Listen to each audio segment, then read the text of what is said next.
Interface इसका कुछ ऐसा आता है कैम का। और कैम के लिए हम करेंगे क्या, इसे कैसे ऑन करेंगे। मैं यहाँ से एप्लीकेशन से जाता हूँ और इसे करता हूँ मॉडलिंग में।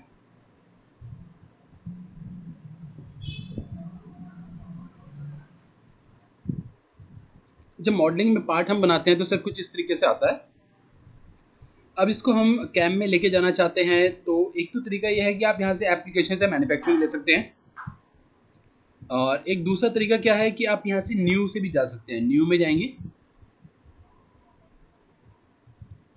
हाँ आ रही है सर आपकी आवाज। तो दूसरा ऑप्शन सर यहाँ से भी है, आप यहाँ से भी जा सकते हैं और यहाँ पे भी हमें मिलेगा मैन्युफैक्चरिंग, और वो है ये। इस मैन्युफैक्चरिंग में और ऊपर एप्लीकेशन वाले में थोड़ा सा डिफरेंस है। ये क्या है, ये टेम्पलेट बने हुए हैं। टेम्पलेट का मतलब मेरा ये है कि किस काम के लिए आपको कौन सी मशीन चाहिए वो आप यहाँ से डायरेक्टली चूज कर सकते हैं। जो जनरल सेटअप है इसका मतलब तो ये है कि इसके अंदर सारी चीज़ें हो जाएंगी, ये कॉमन है बिल्कुल। दूसरा, डाई मोल्ड से रिलेटेड काम अगर करना है तो सिर्फ वही ऑप्शन आएंगे कैम में जो कि डाई मोल्ड में जरूरत पड़ते हैं। इसमें टर्निंग के ऑप्शन आएंगे सर, अच्छा इसमें मल्टी एक्सिस के, इसमें ओके टर्न मिल के, या फिर नीचे कुछ ये दे रखी है मशीन्स। आपको कौन सी 3 एक्सिस सिनेमैटिक मशीन के लिए बनाना है, 4 एक्सिस सिनेमैटिक मशीन के लिए बनाना ओके है, तो यहाँ पे आपको डायरेक्टली टेम्पलेट मिल जाएंगे। तो इसको हम अभी देखेंगे बाद में, अभी हम डायरेक्टली यहाँ से लेते हैं ओके मैन्युफैक्चरिंग। ओके एप्लीकेशन में से जी, ठीक है। एप्लीकेशन से मैन्युफैक्चरिंग। अब यहाँ पे आने के बाद ये मॉडल जो है, जी, हाँ, ये मॉडल भी इसमें ही बना है। हाँ इसी में बना हुआ सर। ये यहाँ पे आप ओके देखेंगे ना, देखिए एक्सट्रूड आ रहा है, एक्सट्रूड ये आ रहा है, एज आ रहा है। तो अगर हिस्ट्री अगर उसकी आ रही है तो मतलब एनएक्स का ही बना हुआ है, हाँ अगर हिस्ट्री नहीं आ रही तो मतलब नहीं बना हुआ सर, है ना। ठीक ठीक है। अब ठीक सर ठीक इसके अंदर ठीक यहाँ श्योर पे आएंगे और यहाँ पे आपको मिलेगा ये मैन्युफैक्चरिंग का ऑपरेशन नेविगेटर। ऑपरेशन नेविगेटर के अंदर हमारे पास यहाँ पे 4 तरीके के ऑप्शन हैं इसको व्यू करने के। जैसे हम यहाँ पे जाते हैं तो हमें ओके यहाँ पे पार्ट नेविगेटर मिलता है जिसके अंदर हमने क्या क्या काम किया हम देख सकते हैं। सेम ऐसा ही यहाँ पे है, ओके लेकिन यहाँ पे एक से काम नहीं चलता, इसलिए यहाँ पे अलग अलग दे रखे हैं, 4 तरीके के नेविगेटर दे रखे हैं। ये है प्रोग्राम ऑर्डर। प्रोग्राम ऑर्डर से मतलब ये ठीक है, है मैंने एक फोल्डर बनाया और इस फोल्डर के अंदर मैंने जो भी प्रोग्राम डाल रखे होंगे वो सारे इस फोल्डर के अंदर चले गए। तो यहाँ पे फोल्डर आ जाएंगे, उसके अंदर पूरा कॉम्बिनेशन ऑफ ऑपरेशन, जितने भी ऑपरेशन होंगे वो एक कॉम्बिनेशन में आप ले सकते हो एक फोल्डर के अंदर। सेकंड वाला है machine tool view. Okay machine tool view के अंदर आपको मशीन में कौन कौन से टूल यूज हुए हैं, एक टूल ये यूज हुआ है तो ये टूल आपको यहाँ दिखाई दे जाएगा। अगर कहीं पे 4-5 यूज हुए हैं तो 4-5 आपको यहाँ पे मिल जाएंगे। तो उसका बेनिफिट यह है कि कभी अगर आपको टूल में चेंज करना है तो आप डायरेक्टली यहाँ से जाके टूल को चेंजेस कर सकते हैं। तीसरा है जो कि ओके सबसे ज़्यादा यूज़ होता है वो यही है, ज्योमेट्री व्यू। ज्योमेट्री व्यू के अंदर आपको जो मॉडल है वो भी दिखाई देगा और चेंजेस भी आप कर पाएंगे अपने ज्योमेट्री के अंदर, और ऑपरेशन तो हमने जो बनाए वो दिखेंगे ही दिखेंगे। और ये है machining okay method. Machining method में हमारे पास रफिंग है, सेमी फिनिश है और ड्रिलिंग है। कौन सा ऑपरेशन किया है, मैंने एक रफिंग का ऑपरेशन किया है और एक फिनिशिंग का ऑपरेशन किया है। तो जितने भी रफिंग के ऑपरेशन होंगे, माना बड़ा आपका मॉडल है उसमें आपने 4 या 5 बार रफिंग किया है, फिर सेमी फिनिश किया है 4 या 5 बार, फिर फिनिशिंग के ऑपरेशन आपने 7-8 बार लगाए हैं, तो वो अपने आप ही सेगमेंट में डिवाइड हो जाएगा। फिनिशिंग वाले फिनिशिंग में चले जाएंगे, सेमी फिनिश वाले सेमी फिनिश में, और रफ वाले रफ के अंदर आ जाएंगे। तो आपको पता चल जाएगा कि ये रफिंग का कौन सा ऑपरेशन है मेरा और फिनिशिंग का कौन सा अच्छा ऑपरेशन है। मतलब मैंने हाँ जी, अच्छा मतलब मैंने अलग अलग जगह पे, समझो आपका ये लेफ्ट वाला कॉर्नर पे रफिंग किया एक बड़े टूल से, जी, और छोटे टूल से मैंने वापस रफ किया। जी, तो जब मैंने सिलेक्ट किया रफ, तो हाँ, वो फिर यहाँ पे कंप्राइज होके मिड रफ के अंडर में आ जाएगा। बिल्कुल दोनों रफिंग यहीं पे आ जाएंगे सर फिर हमारे। हाँ मतलब मैंने एक 25 की एंडमिल से भी रफ किया और मैंने 10 की एंडमिल से भी रफ किया।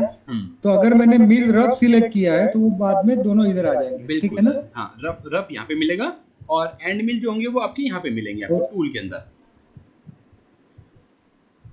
अच्छा, अब इसी का ही ये तो ठीक हमारे पास व्यू व्यू करने का है। तो मैं इसमें ज्योमेट्री में जाता हूँ और ज्योमेट्री में जाके हमें सबसे पहला काम जो करना होता है वो होता है हमारा ये MCS, मशीन कोऑर्डिनेट सिस्टम। ये मशीन कोऑर्डिनेट सिस्टम आपको कहाँ पे रखना है और क्या डायरेक्शन होनी चाहिए वो आपको डिसाइड करना पड़ेगा, ये सॉफ्टवेयर आपको नहीं बताएगा। इसमें हम जाकर डबल क्लिक करते हैं। जब MCS मिल पर डबल क्लिक करेंगे तो आपको ये कोऑर्डिनेट सिस्टम दिखाई दे रहा है। आप इसे कहीं पे भी रख सकते हैं, किसी भी पॉइंट पे, जहाँ पे भी आप क्लिक करेंगे इसका ओरिजिन वहाँ पे आ जाएगा। लेकिन जो याद रखने वाली बात है वो ये, Z हमेशा ऊपर होना चाहिए क्योंकि टूल हमेशा Z से ही आएगा। इसलिए अगर टूल सही नहीं है, Z सही नहीं है, तो प्रोग्राम ठीक नहीं बन पाएगा, गलत होगा। इसलिए Z तो हमारा ठीक होना ही चाहिए। XY अगर आगे पीछे है, चेंज हो रखा है, तो भी कोई दिक्कत नहीं होगी। आप सेटिंग मशीन के ऊपर कर सकते हैं, लेकिन अगर Z ठीक नहीं है तो काम नहीं चलेगा, तो गलत ही हो जाएगा। तो ये है, ये हमने ले लिया। कैसे लेना है इसको, इसे हमने डबल क्लिक किया और यहाँ से XYZ आ रहा है, Z में 10 ले रखा है। 0 करेंगे तो ये नीचे था, यहाँ पे मैंने यहाँ से डबल क्लिक किया और 10 डाला तो यहाँ पे आ गया। 15 डाला, बहुत ऊपर चला गया, ये यहाँ पे जाके 0 करा, वापस आ गया। और कितना चाहिए हमें यहाँ से 15, तो ये 15 पे आ जाएगा। तो आप इसको कहीं पे भी पोजीशन कर सकते हैं जहाँ पे भी रखना चाहते हैं। ये अभी इससे काफ़ी ऊपर चला गया है, ठीक है। मतलब ये अपना टूल का सेंटर हुआ है, X0Y0Z0। जी जी बिल्कुल, ये मशीन 0 हो गया हमारा। यहाँ पे ये टूल जहाँ से टच करा के हम स्टार्ट करेंगे, हमारा ओरिजिन यहाँ से शुरू करेगा। जो प्रोग्राम बनेगा वो अब हमारा फर्स्ट क्वाड्रेंट के अंदर बनेगा, X पॉजिटिव और Y पॉजिटिव, ठीक है। और इसके अलावा कुछ चाहिए तो और तरीके हो सकते हैं, आगे आएंगे मैं बता दूंगा। फिर इसके अंदर आते हैं। इसके अंदर ऊपर यहाँ पे है क्रिएट टूल। कोई अगर टूल आपको डिफाइन करना है तो टूल हम यहाँ से डिफाइन कर सकते हैं, और यहाँ से कौन सा ऑपरेशन आप कर रहे हैं वो सिलेक्ट करेंगे, और टूल यहाँ पे। अब मैं प्लानर मिलिंग अगर करूँगा तो प्लानर मिलिंग में कौन कौन से टूल पॉसिबल हैं वो सारे टूल आपको यहाँ पे दिखाई दे रहे हैं। आप यहाँ से सिलेक्ट कर सकते हैं। मिल आ रहा है, ये चैम्फर मिल आ रहा है, बॉल मिल आ रहा है, स्पेरिकल मिल आ रहा है, ये सारे मिलिंग के टूल यहाँ पे दे रखे हैं। ये इसकी अच्छी बात है कि आपको सिलेक्शन करने में दिक्कत नहीं होगी, क्योंकि टूल ये दिखाएगा ही वही। या जैसे मैं यहाँ से चला जाता हूँ, मैंने टर्निंग लिया तो अब ये सिर्फ टर्निंग के ही टूल दिखाई देगा जो कि टर्निंग में यूज हो सकते हैं। तो हम जब हम प्लानर मिलिंग कर रहे हैं तो प्लानर मिलिंग में यहाँ से ले सकते हैं। फिर एक और तरीका है, आप यहाँ से रिट्राइव टूल फ्रॉम लाइब्रेरी, आप लाइब्रेरी से भी रिट्राइव कर सकते हैं, ले सकते हैं टूल को। और मिलिंग में काम कर रहे हैं तो मिलिंग को मैंने पिक किया। और यहाँ पे दो तरीके के टूल हैं, एक तो इंडेक्सेबल है और एक नॉन इंडेक्सेबल है। जो सिंगल बिट का पूरा बना होता है, पूरा सॉलिड टूल बना होता है, वो हमारा नॉन इंडेक्सेबल में आएगा, जैसे ये आपको दिखाई दे रहा है। बैक करता हूँ मैं, और जो इंडेक्सेबल वाला है जिसके अंदर बिट लगी होती हैं, वो वाला टूल यहाँ पे आपको मिल जाएगा इंडेक्सेबल वाले में। इसका सबसे बेस्ट प्रीव्यू मैं आपको दिखा देता हूँ, वो यहाँ पे शायद एक टूल होगा, प्रीव्यू और डिस्प्ले।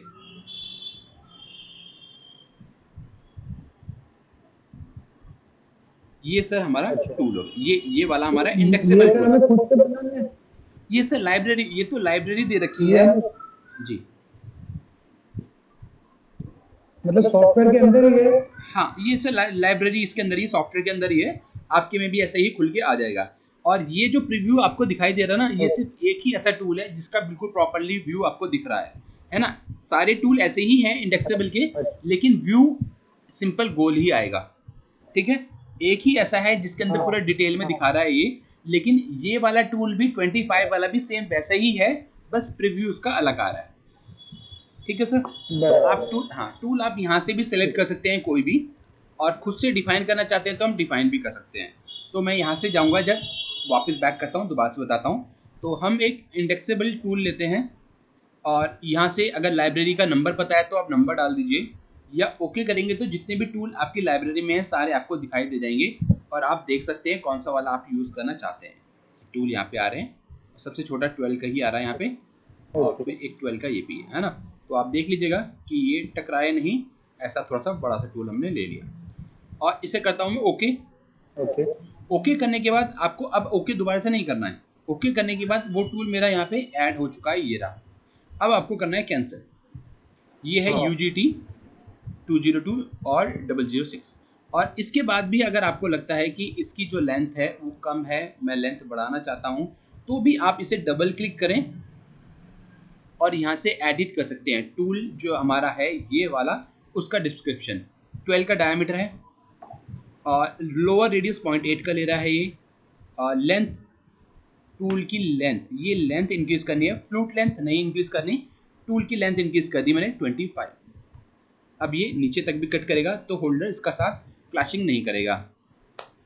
फिर यहाँ से आप देखेंगे आपको ये फ्लूट कितने हैं, इसके फ्लूट भी आपको देखने हैं। फ्लूट जो प्रीव्यू जिसका मैं दिखा था 4 फ्लूट्स से, इसमें 2 फ्लूट्स वाला हम टूल कंसिडर करें, 2 फ्लूट्स हमने डाल दिए तो 2 बिट लगी भी होंगी टूल पे। मटेरियल आप यहाँ से ले लीजिए, यहाँ पे भी दिया हुआ ये। अगर सॉलिड टूल ले रहे हैं तो सॉलिड में तो ये वाला आ जाएगा कार्बन, ये कार्बाइड का सॉलिड वाला, और कार्बाइड का ही इंडेक्सेबल वाला कोटिंग वाला जो है वो वाला लेंगे, है ना। अगर बिट है तो आपकी वो ये सेकंड वाला लेंगे। तो ये बाय डिफॉल्ट सिलेक्टेड है ही। और HSS का है तो यहाँ से ये भी है, और बाकी मटेरियल भी नीचे दे रखे हैं, किस टाइप का मटेरियल है टूल का आप सिलेक्शन कर सकते हैं। यहाँ पे टूल का नंबर, पहला टूल यूजर है, नंबर डाल दीजिए। ये इंफॉर्मेशन हम लास्ट में भी डाल सकते हैं पूरा टूल पाथ जनरेट करने के बाद भी। ओके, तो टूल हमारा बन गया। टूल के बाद नेक्स्ट है हमारे पास ज्योमेट्री।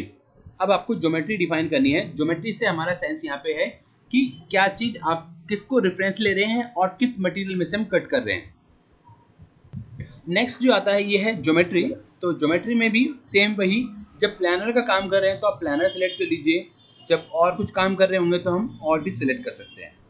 अब ज्योमेट्री के अंदर क्या है, यहाँ पे हम डिफरेंट टाइप के MCS, कई बारी हमें क्या करना पड़ता है, 2 MCS भी लेने पड़ते हैं। सपोज अगर हमारा पार्ट टेपर में होता और प्लानर मिलिंग से मैं से कट नहीं कर सकता हूँ, मुझे पार्ट को उठा के किसी एंगल पे फिक्सचर पे सेट करना पड़ेगा, तो ये MCS मेरा चेंज हो जाएगा।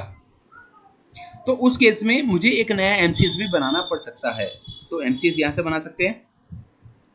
वर्कपीस, वो ये वाला वर्कपीस है, एक आ रहा है, आप कोई नया लेना चाहते हैं तो नया ले लेता हूँ मैं, इसका नाम वर्कपीस 1 हो जाएगा। और ये वर्कपीस 1 किसी के अंडर में आना चाहिए MCS मिल के, तो लोकेशन आप डाल दीजिए इसकी MCS मिल। यहाँ पे और भी है आगे एरिया मिलिंग, आप किसी स्पेसिफिक एरिया को सिलेक्ट कर सकते हैं जिसके ऊपर आप ऑपरेशन करना चाहते हैं। और इसको जनरली हम तब यूज़ करते हैं जब सेम एरिया वाली जगह पे आपको मल्टीपल ऑपरेशन करने हो तो इसे हमें बार बार एरिया सेलेक्ट नहीं करना पड़ेगा, एक बार सेलेक्ट हो जाएगा, वही हम कई बार यूज़ कर पाएंगे। ओके, है ना। ऐसे ही फिर ये टेक्स्ट के लिए है, और होल्ड के लिए है, और मिल ज्योमेट्री के लिए है ना। तो ये सब जैसे जो जिसकी जरूरत पड़ेगी मैं बता दूंगा आपको। ओके, अब यहाँ से जाके जब यहाँ पे आते हैं वर्क पीस में, तो वर्क पीस में आप सिलेक्ट करिए कौन सा हमारा पार्ट है। तो पार्ट मेरा ये है। ये पार्ट मैंने इसलिए बनाया है, ये एक रेफरेंस का काम कर रहा है। मशीन इसको नहीं काटेगी, मशीन इसको रेफरेंस लेगी और हमारे ब्लैंक को काटेगी। ब्लैंक है ये वाला, और ब्लैंक के अंदर भी कुछ ऑप्शंस हैं, और इसके अंदर से अभी हम बाउंडिंग ब्लॉक करते हैं, बाकी ऑप्शन आगे आएंगे, धीरे धीरे मैं आपको बता दूंगा। तो ये ट्रांसपेरेंट ब्लॉक जो आपको दिखाई दे रहा है, ये मेरा स्टॉक है, ये ब्लैंक है जिसमें से मैं कटिंग करने वाला हूँ, और कटिंग होके नीचे जो हमारा पार्ट है रेफरेंस पार्ट, ऐसा कटिंग होके आना चाहिए। ये इन दोनों का मतलब है। ठीक है। इसको ऑफसेट भी ले सकते हो आप, अगर आप चाहते हो कि ऊपर से थोड़ा बड़ा होना चाहिए, इधर से थोड़ा बड़ा होना चाहिए, तो आप ओवर साइज भी कर सकते हैं, और कभी भी चेंज करके 0 कर देंगे तो सेट भी हो जाएगा। अब यहाँ पे है पार्ट का ऑफसेट। पार्ट हमारा ये वाला है, और इसको अगर आप चाहते हो कि ये चारों तरफ से हर साइज में स्केल हो जाए, तो आप ऑफसेट कर दीजिए, ये हर फेस इसका ऑफसेट हो जाएगा। माने 2 mm लिया तो ये ऊपर से 2 mm, इधर से भी 2 mm, ये फेस भी 2 mm, सब जगह से 2 mm का ऑफसेट होके बन जाएगा, जैसा हम ऑफसेट करते हैं ऑफसेट फेस के अंदर, उस तरीके का। मतलब फिनिश के लिए अलाउंस छोड़ने के लिए। फिनिश नहीं सर, वो नहीं, ऐसा नहीं है सर। ये उसके लिए तो ऑप्शन इसके अंदर दे ही रखा है। ये तो तब है कि आपने अगर पार्ट बनाया है और वो कुछ छोटा लग रहा है आपको, या रफिंग के लिए कुछ जगह पे ऐसा काम भी होगा कि वो डायरेक्टली फेस के ऊपर काट रहा है, तो उस केस में भी ले सकते हैं हम ऑफसेट। आगे आ जाएगा, मैं आपको बता दूंगा सर तब, है ना। मटेरियल कास्टिंग का जो श्रिंकेज होता है उसके लिए हो सकता है ये। सर श्रिंकेज का यहाँ पे नहीं, मतलब मशीनिंग में श्रिंकेज तो नहीं चलेगा शायद। अच्छा मशीनिंग में तो श्रिंक होता ही नहीं है पार्ट, है ना, वो तो वो जब मोल्ड करते हैं तो होता है वहाँ पे, है ना सर, श्रिंकेज का। तो यहाँ पे तो ये जब हम एनग्रेविंग का ऑपरेशन करेंगे तो वहाँ पे काम आ जाएगा ये, है ना सर। ठीक। फिर है ये मटेरियल, मटेरियल कौन सा है, कौन सा मटेरियल कटिंग कर रहे हैं हम, वो मटेरियल बताना है इसको। तो यहाँ पे ये सारे मटेरियल दे रखे हैं और उसकी हार्डनेस भी दे रखी है, किस टाइप की हार्डनेस इसकी दे रखी है। तो मैं यहाँ से P20 टूल स्टील ले लेता हूँ। ये मोल्ड स्टील जनरली यूज़ यही होता है मोल्ड डाई बनाने में। ओके और ओके, ओके। तो ये वर्कपीस मेरा बन गया है। तो स्टार्टिंग का जो काम था मेरा, टूल बनाना, सबसे पहले MCS सेट करना है। ये काम आपको हमेशा करना ही पड़ेगा जब भी आप NX में आएंगे। MCS आपको सेट करना पड़ेगा, टूल डिफाइन करना पड़ेगा, और फिर ज्योमेट्री अगर वर्कपीस नहीं है, जैसे पहले वाले में मैंने काम कर रखा था इसलिए मैंने नया लिया है, अदरवाइज आप पहले वाले को ही डबल क्लिक करके एडिट कर सकते हैं। वर्कपीस सेट करना है। वर्कपीस सेट होने के बाद तीसरा काम है क्रिएट ऑपरेशन। अब कौन सा ऑपरेशन इस पर हमें करना है, तो इसमें सबसे पहले ऊपर प्लानर मिलिंग आएगा, कंटूर मिलिंग में आपको कराऊंगा, मल्टी एक्सिस में आपको करा दूंगा, और होल मेकिंग के ऑपरेशन आपको करा दूंगा, टर्निंग के ऑपरेशन में आपको करा दूंगा, ठीक है ना सर। मल्टी ब्लेड भी मैं आपको बता दूंगा कैसे। तो इसमें से हम लेते हैं मिल प्लानर, और मिल प्लानर के अंदर ये सारे ऑपरेशन हैं मिल प्लानर के। ये आखिरी के दो नहीं हो पाएंगे सर, है ना, इसके अलावा बाकी सारे मैं आपको बता दूंगा।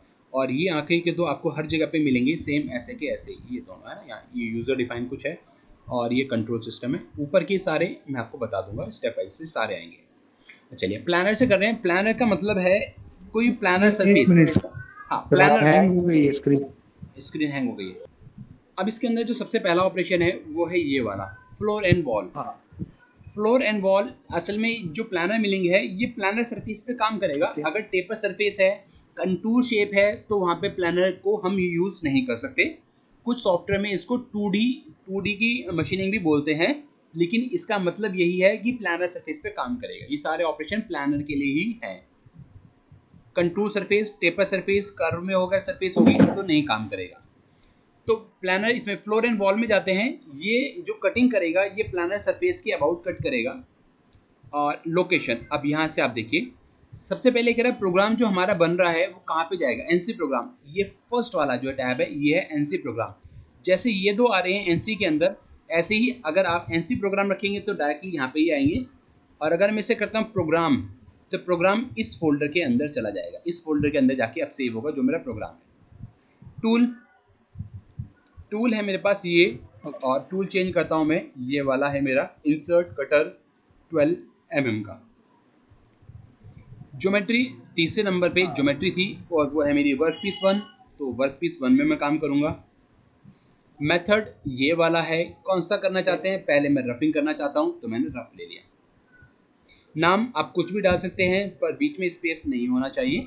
आप फ्लोर एंड वॉल रफ डाल लीजिए, जैसे भी याद रखना चाहे, या हाँ जी, ये ऑपरेटर याद रख पाए।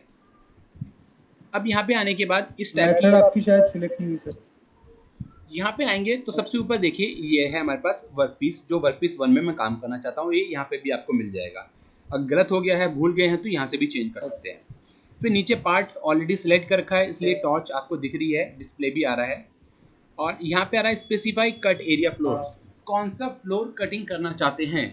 तो मैं यहाँ से लेता हूँ और मैंने लिया एक, तो ये फेस है, और यहाँ से ऐड न्यू सेट, और एक फेस ये है, और ओके। तो दो फेस मैंने सिलेक्ट कर लिए हैं जो मैं कटिंग करना चाहता हूँ। ये टॉर्च हाईलाइट तभी होगी जब आपने सिलेक्शन कर लिया होगा। फिर यहाँ पे आ रहा है वॉल, आप वॉल भी बताना चाहते हो तो आप स्पेसिफाई कर दो, अदरवाइज हम ऑटोमेटिक वॉल ले लेंगे तो ये ऑटोमेटिकली डिटेक्ट कर लेगा वॉल को। और अब प्रीव्यू करेंगे तो देखिए ब्लू कलर से वॉल भी आ रही है। इसके बाद आता है specified trim boundary. Trim boundary अभी इसके अंदर कहीं है नहीं, लेकिन मैं आपको बता देता हूँ, आगे आ जाएगा, एग्जाम्पल है मेरे पास। ट्रिम बाउंड्री मतलब इस पूरे में से जो आप कटिंग कर रहे हो उसमें से कोई चीज़ आप छोड़ना चाहते हो तो आप ट्रिम कर सकते हो उसको, ठीक है। किसी पोर्शन को, पूरी बाउंड्री में से किसी पोर्शन को छोड़ना चाहते हैं तो हम ट्रिम बाउंड्री को यूज़ करते हैं। टूल ऑलरेडी सिलेक्ट कर रखा है, डिस्प्ले करना चाहते हैं या एडिट करना चाहते हैं यहाँ से कर सकते हैं, नया टूल बनाना चाहते हैं नया टूल यहाँ से भी क्रिएट कर सकते हैं। पर टूल हमारा ठीक है, मैं इसे नहीं छेड़ रहा हूँ। टूल का एक्सेस ये आपको थोड़ा सा याद रखना पड़ेगा, टूल एक्सिस आ रहा है normal to first face. First face मैंने ये सिलेक्ट किया था तो टूल इसके नॉर्मल आएगा। तो इसके अंदर एक्सिस अपने आप ले, क्योंकि प्लानर सरफेस होगी तो प्लेन उसके नॉर्मल आएगा, तो जेड के अलॉन्ग ही सीधा जाएगा। यहाँ से मेथड मैं चेंज कर देता हूँ, इसको रफ भी रखता हूँ। और रफ में जब आप जाएंगे और यहाँ से मैं एडिट में जाता हूँ और देखता हूँ तो मुझे रफ में स्टॉक मिल रहा है 1 mm का। कटिंग होने के बाद 1 mm का स्टॉक इसमें बचेगा।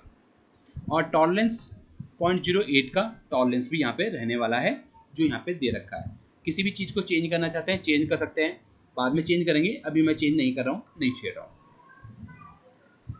फिर यहाँ पे कट रीजन कंटेनमेंट फ्लोर है, तो फ्लोर ही रख लेता हूँ, करके देखते हैं एक बार। और कट पैटर्न भी जिग ही रख लेता हूँ, इसे भी नहीं छेड़ रहा हूँ, अभी बताता हूँ दोबारा से। Step over 50% of tool diameter, जब 2 लाइनें चलेंगी तो उनकी बीच का जो गैप है वो स्टेप ओवर है, वो भी मैं आपको अभी दिखा देता हूँ। वो रहेगा 50% ऑफ टूल डायमीटर। क्लिक। ठीक। अब जिग में जब हमने इसे बनाया है तो जिग में ये कुछ इस तरीके से आपको दिखाई दे रहा है। अब सबसे पहला है ये वाला स्टेप ओवर। स्टेप ओवर क्या है? ये दोनों जो लाइन है ना, इन दोनों लाइन के बीच का गैप जो है वो है 50% ऑफ टूल डायमीटर। और टूल था मेरा, टूल है 12 का, तो 6 mm का, तो ये 6 mm का गैप हो गया है सर।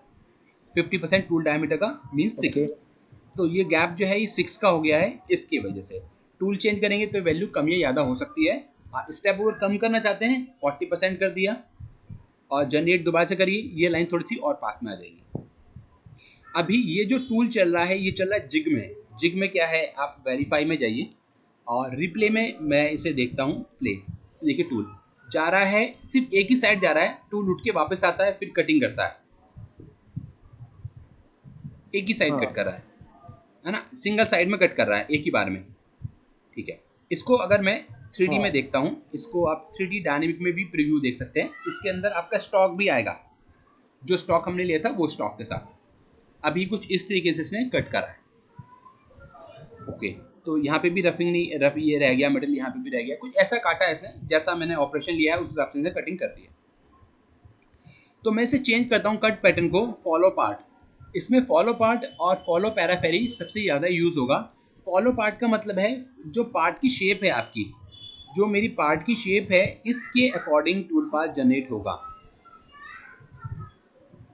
अब देखिए ये सामने से रखा, तो ये देखिए जैसे पार्ट की शेप है उसके अकॉर्डिंग बनता हुआ आ रहा है।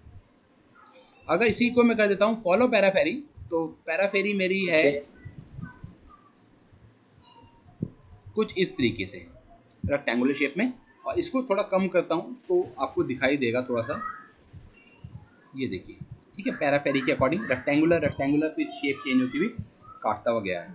पैराफेरी का सबसे बड़ा बेनिफिट क्या है, जो रिट्रैक्ट वैल्यू है, जो ब्लू वाली लाइनें दिखाई दे रही है और रेड वाली नॉन कटिंग मूव जो हो रहा है, ये बहुत कम हो जाता है। तो जो नॉन कटिंग का टाइम है, एक तो कटिंग वाला टाइम है हमारे पास, और एक जिसमें ये ब्लू लाइन आ रही है, रेड आ रही है, और जहाँ पे इंगेज हो रहा है, ये सारी वैल्यू कम हो जाती है, इनका टाइमिंग कम हो जाता है। और इसको मैं वापस 40 ही कर देता हूँ। और एक बार मैं आपको फॉलो पैराफेरी से जनरेट करके प्रीव्यू भी दिखा देता हूँ। यहाँ से गए और इसे करते हैं प्ले। ठीक है सर, ये इस तरीके से काटा और इसने इसको छोड़ दिया। इसके लिए भी हमारे पास तरीका है, उसे भी ठीक कर सकते हैं। अब हो क्या रहा है, इसकी थिकनेस कितनी है, एक मिनट ओके करता हूँ मैं। और यहाँ पे ज्योमेट्री में ये मेरे पास है, ये वाला जिसमें मैं काम कर रहा हूँ। अब जी, अब मैं सर ये देखना चाहता हूँ कि इसकी थिकनेस है कितनी। अभी जो कटिंग हो रहा है ये पूरा एक ही बार में कट कर रहा है ना, इसके अंदर number of depth of cut तो आ नहीं रही है, कितने लेवल में काट रहा है, कोई लेवल में नहीं काटा, पूरा एक ही बार में कट कर रहा है। तो मैं यहाँ से एनालिसिस में जाके मेजर डिस्टेंस करता हूँ, और यहाँ से यहाँ तक का जो डिस्टेंस है ये है 8 mm है। तो 8 mm को मैं कट करना चाहता हूँ, और 8 mm टूल एक बार में तो कट करेगा नहीं, तो एडिट करते हैं, इसे डबल क्लिक करेंगे, एडिट हो जाएगा। हाँ, एडिट हो जाएगा। और मैंने जाके सेकंड वाले को हटा दिया, सिर्फ फर्स्ट वाले को सिलेक्ट करा, और ये ब्लैंक फ्लोर ब्लैंक डिस्टेंस है, कितनी आपका स्टॉक है, कितना कट करना चाहते हैं, और डेप्थ ऑफ कट कितना रखना चाहते हैं। अभी के लिए मैंने 1 रखा है, और अब करते हैं इसे जनरेट। अब देखिए सर ये रहा, ये 1 mm कट करता हुआ यहाँ तक आ गया होगा। सर वो 2 बार 1 लिखा था और एक डिलीट किया, वो क्या था? 2 बार 1 लिखा था और एक बार डिलीट किया, कहाँ पे सर? यहाँ पे? नहीं नहीं, इसके पहले एक छोटी सी विंडो आई ना, आपने उसमें बोला इसको हम लोग निकाल देते हैं। सेटिंग में अच्छा गए ये यहाँ पे ये वाला हाँ, सर, उसमें ये स्टॉक है। मतलब अभी हम जो कट कर रहे हैं, कटिंग होने के बाद जो मटेरियल इसके ऊपर बचेगा वो 1 mm तक बचेगा। 1.08 का टॉलरेंस है, तो इतना मटेरियल इसके रफिंग के बाद बचेगा। वैसे जनरली इतना रखते नहीं है, ये तो बहुत ज़्यादा है। हम लोग जो यूज़ करते हैं वो 0.25 0.3 हद से 0.3 मटेरियल बचना चाहिए, बाकी सब रफिंग में काट दीजिए। बड़ा टूल यूज़ करते हैं, फटाफट कटिंग हो जाएगा, टाइम सेविंग हो जाएगा हमारा, अगर बड़ा टूल है तो, है ना। वो चीज़ें अभी आगे आएंगी, मैं बताते जाऊँगा, है ना सर। अभी ये यहाँ पे है डेप्थ ऑफ कट 1, तो 1 mm का इसने कट करता हुआ 8 mm तक कट करा है। Z डेप्थ ऑफसेट आ रही है, इसको मैं चेंज कर देता हूँ। ये मैं लेता हूँ सपोज -2 और फिर से करते हैं जनरेट। तो अभी क्या होगा, जो टूल पाथ मेरा बन रहा है,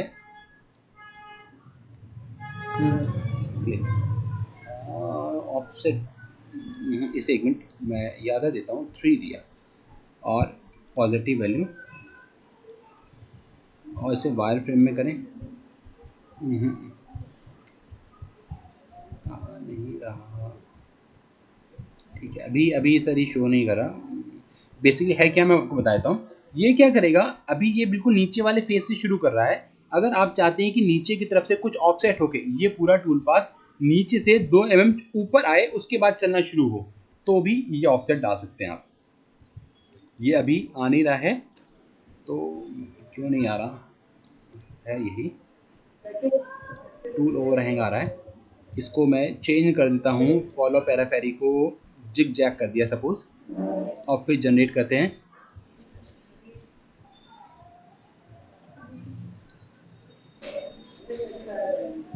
नहीं अभी भी नहीं है, चलिए सर कोई बात नहीं, मैं बता दूंगा आपको, ये है ना आगे वाले में आ जाएगा।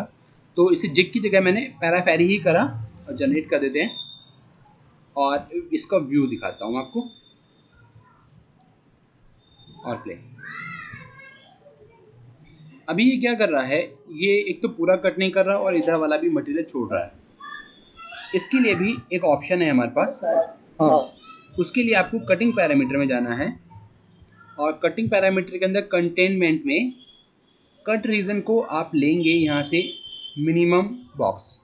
तो मिनिमम बॉक्स में क्या होगा, ये पूरे को यहाँ तक लिया है, इस वाले को यहाँ तक सिलेक्ट करा है, और अभी बढ़ाना पड़ेगा हमें, है ना। अभी इससे काम चलेगा नहीं, एक्सटेंड वॉल करके अभी तो इसी को ही ले रहा है, क्योंकि ये फेस सिलेक्ट किया था, तो इस फेस के अकॉर्डिंग काटेगा, बाहर तक नहीं काट रहा है अभी। तो मुझे ऐड करना पड़ेगा यहाँ से न्यू, और ये वाला फेस भी ओके, और फिर जनरेट। अब ये पूरे को कट ये ऐड सर कहाँ से किया है? ये यहाँ से सर, कटिंग एरिया जो था, ये 2 फेस ले लिए, पहले एक फेस लिया था, अब दोनों ले लिए, तो ये दोनों फेस को काटेगा। तो अब मटेरियल जो है हमारा वो बचेगा नहीं। और यहाँ से वेरीफाई और प्रीव्यू,